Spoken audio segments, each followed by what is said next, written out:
they are not strong or if their muscles aren't working properly in their back, they can feel quite unhappy. It can start with bucking, or it can just be grouchy behavior, biting, lots of different things that horses do to tell us that their back is uncomfortable.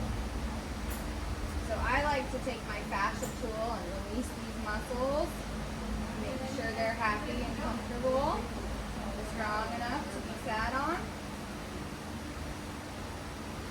That's a boy. So there's some tension there, as you can see, working on those back muscles. And then he releases by licking and chewing. Oh, a little bit more tension there, as you can see. Oh, and release.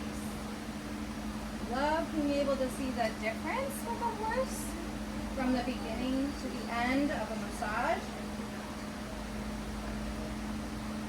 Good boy. And there's a yawn. What a good boy you are.